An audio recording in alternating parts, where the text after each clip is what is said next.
اللہ اللہ۔ الحمد للہ رب العالمین والعاقبۃ للمتقین والصلاة والسلام علی النبی الکریم وعلی آلہ واصحابہ اجمعین، اما بعد۔ محترم سامعین، ہر مسلمان پر واجب ہے کہ وہ یوم جمعہ کا احترام کرے، اس دن کے فضائل کو غنیمت جانے اور اس دن ہر قسم کی عبادتوں کے ذریعے اللہ تعالیٰ کا قرب حاصل کرے۔ علامہ ابن قیم رحمۃ اللہ علیہ فرماتے ہیں کہ نبی کریم صلی اللہ علیہ وسلم کا طریقہ کار یہ تھا کہ آپ دیگر ایام کے مقابلے مخصوص عبادتوں کے ذریعے جمعہ کے دن کی تعظیم و تکریم کرتے تھے۔ جمعہ کے دن کثرت سے درود پڑھنا مستحب ہے۔ جمعہ کے دن کثرت سے درود پڑھنا مستحب ہے۔ حضرت اوس ابن اوس رضی اللہ عنہ سے مروی ہے کہ نبی کریم صلی اللہ علیہ وسلم نے ارشاد فرمایا، تمہارے دنوں میں افضل ترین دن جمعہ ہے۔ اسی روز آدم علیہ السلام کی تخلیق ہوئی، اسی دن ان کی روح قبض کی گئی، اسی دن سور پھونکا جائے گا اور اسی دن بے ہوشی طاری ہوگی۔ لہٰذا مجھ پر اس دن کثرت سے درود پڑھو، کیونکہ تمہارا درود مجھ پر پیش کیا جاتا ہے۔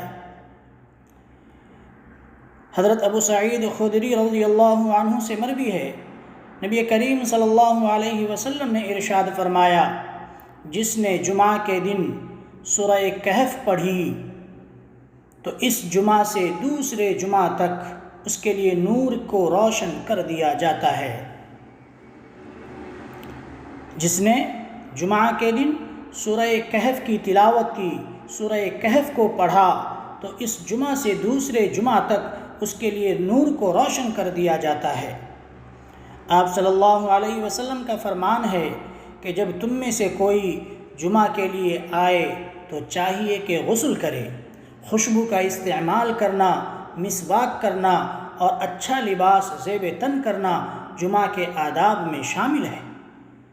حضرت ابو ایوب رضی اللہ عنہ فرماتے ہیں کہ میں نے نبی کریم صلی اللہ علیہ وسلم کو فرماتے ہوئے سنا، جس نے جمعہ کے دن غسل کیا، اگر خوشبو ہو تو استعمال کیا، بہترین کپڑے پہنے، پھر اطمینان کے ساتھ مسجد کی جانب نکلا، اگر موقع ملے تو 2 رکعت نفل پڑھی، کسی کو تکلیف نہیں دی، پھر امام کے خطبہ ختم کرنے تک خاموش رہا، تو اس کا یہ عمل دوسرے جمعہ تک گناہوں کا کفارہ ہے۔ حضرت ابو سعید خدری رضی اللہ عنہ سے مروی ہے، نبی کریم صلی اللہ علیہ وسلم نے ارشاد فرمایا، جمعہ کے دن غسل کرنا ہر بالغ پر ضروری ہے، اسی طرح مسواک کرنا اور اگر قدرت ہو تو خوشبو کا استعمال کرنا۔ حضرت ابو ہریرہ رضی اللہ عنہ سے مروی ہے، نبی کریم صلی اللہ علیہ وسلم نے فرمایا، بے شک جمعہ میں ایک ایسی گھڑی ہے کہ کوئی مسلمان بندہ نماز کی حالت میں اللہ تعالیٰ سے جو کچھ طلب کرتا ہے تو اللہ تعالیٰ اس کو ضرور عنایت کرتا ہے۔ اور آپ نے اپنے ہاتھوں سے اس وقت کے تھوڑے ہونے کا اشارہ کیا۔ حضرت علامہ ابن القیم رحمۃ اللہ علیہ نے اس کے تعین کے تمام اختلافات کے ذکر کرنے کے بعد فرمایا، علامہ ابن القیم رحمۃ اللہ علیہ نے اس کے تعین کے تمام اختلافات کو ذکر کرنے کے بعد فرمایا کہ میں ان 2 اقوال کو ترجیح دیتا ہوں جو صحیح احادیث سے ثابت ہیں۔ پہلا قول، امام کے منبر پر بیٹھنے سے شروع ہو کر نماز ختم ہونے تک رہتا ہے۔ حضرت عبداللہ ابن عمر رضی اللہ عنہ کی حدیث ہے کہ یہ وقت امام کے منبر پر بیٹھنے سے شروع ہو کر نماز کے ختم ہونے تک رہتا ہے۔ دوسرا قول یہ ہے کہ وہ عصر کے بعد کی گھڑی ہے، اور دونوں اقوال میں یہی زیادہ راجح ہے کہ عصر کے بعد کی جو گھڑی ہے یہ وقت زیادہ راجح ہے۔ نماز جمعہ کے لیے جلدی جانا مستحب ہے، لیکن آج اس سنت پر عمل نہیں کرتے۔ آج اس سنت پر ہم عمل نہیں کرتے۔ اللہ تعالی ہمیں اس سنت کو زندہ کرنے کی توفیق عطا فرمائے۔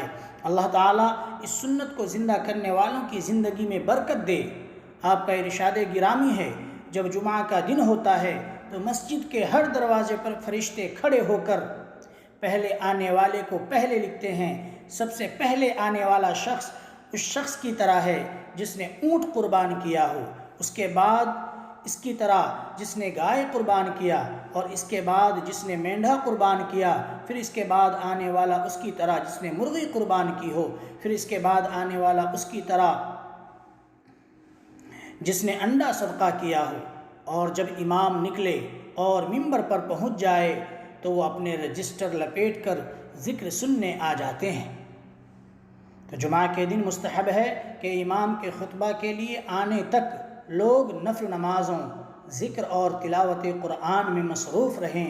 ہر مسلمان کے لیے ضروری ہے کہ وہ اس دن کا اہتمام و عزت کریں اور اس دن کی فضیلتوں کو غنیمت جانیں، اللہ تعالیٰ کا تقرب مختلف عبادتوں سے حاصل کرے۔